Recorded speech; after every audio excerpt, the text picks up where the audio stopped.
Weekends ಇರೋದು 10-11 ಗಂಟೆವರೆಗೂ ಆರಾಮಾಗಿ ನಿದ್ದೆ ಮಾಡಿ ರೆಸ್ಟ್ ಮಾಡೋದಕ್ಕಲ್ಲ. ಪ್ರತಿ ಸತಿನೂ ಹೇಳ್ತಾ ಇರ್ತೀರಲ್ಲ ನನಗೆ ವರ್ಕೌಟ್ ಮಾಡೋಕ್ಕೆ ಟೈಮ್ ಸಿಗಲ್ಲ ಅಂತ. ಅದಕ್ಕೆ ದೇವರು ಕೊಡ್ತಾ ಇರೋ ಒಂದು ಆಪರ್ಚುನಿಟಿ ಅಂತ ಅಂದ್ಕೊಂಡು ಬೆಳಗ್ಗೆ ಬೇಗ ಎದ್ದು ಸಂಡೇ ಆಗಲಿ ಸ್ಯಾಟರ್ಡೆ ಆಗಲಿ ವರ್ಕೌಟ್ ಮುಗಿಸ್ಕೊಂಡು ಬಂದು ತಿಂಡಿ ದೋಸೆ ಗೀಸೆ ಏನಾದ್ರು ಮಾಡಿರ್ತಾರೆ ಗಡತ್ತಾಗಿ ತಿಂದು ಒಂದು ಸ್ಕೂಪ್ ವೇ ಪ್ರೋಟೀನ್ ಕುಡಿದು ಮಲಗ್ಬಿಟ್ರೆ ಅದರೊಳಗಿರೋ ನೆಮ್ಮದಿ ಯಾವ ಆಲ್ಕೋಹಾಲಲ್ಲೂ ಸಿಗಲ್ಲ ನಿಮಗೆ. ನಂತರ 11-12 ಗಂಟೆಗೆ ಎದ್ದು ನಿಮ್ದೇನೋ ಔಟಿಂಗೋ ಪಾರ್ಟಿಂಗೋ ಡೇಟಿಂಗೋ ಮಾಡ್ಕೋಬಹುದು, ಅದ್ರೊಳಗೇನು ತಪ್ಪೇ ಇಲ್ಲ. ಫಿಟ್ನೆಸ್ ಮಾಡ್ತಾ ಇದ್ದೀರಾ ಅಂದ ತಕ್ಷಣ ಅದನ್ನು ತ್ಯಜಿಸ್ಬೇಕು ಅಂತ ಇಲ್ಲ. ಜೊತೆಗೆ ನಿಮ್ಮ 9 to 5 ಜಾಬಿಂದ ಬಂದಿರೋ ಮೆಂಟಲ್ ಸ್ಟ್ರೆಸ್ನ ರಿಲ್ಯಾಕ್ಸ್ ಮಾಡೋಕ್ಕೆ ಫಿಸಿಕಲ್ ಸ್ಟ್ರೆಸ್ಸು ಅಂದರೆ ವರ್ಕೌಟ್ಸು ತುಂಬ ಹೆಲ್ಪ್ಫುಲ್ ಆಗುತ್ತೆ.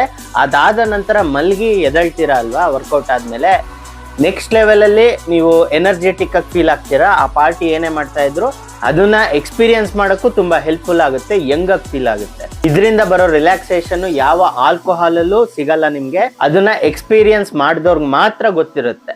ಆಮೇಲೆ ನೀವು 20 ವರ್ಷ ಆಗಿರುವಾಗ ವರ್ಕ್ ಸ್ಟ್ರೆಸ್ಸು ಲ್ಯಾಕ್ ಆಫ್ ಸ್ಲೀಪ್ನ ಹೇಗೆ ಹ್ಯಾಂಡಲ್ ಮಾಡ್ತಾ ಇದ್ರೋ ಅದು 30 ವರ್ಷ ಆದ ನಂತರ ಆಗ್ತಾ ಇರಲ್ಲ.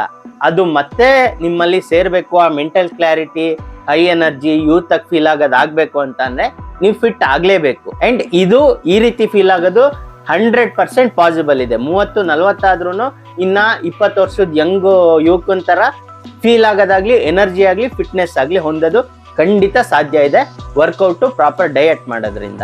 ವಯಸ್ಸಾಗಿದೆ, ನನ್ನ ಜೀವನನೇ ಮುಗ್ದೋಯ್ತು ಅಂತ ಕೊರ್ಕೊಂಡು ಕುತ್ಕೊಂಬೇಡಿ. ಈವನ್ ನಿಮ್ಮ ಸೆಕ್ಸ್ ಡ್ರೈವ್ ಕೂಡ ಇಂಪ್ರೂವ್ ಆಗುತ್ತೆ.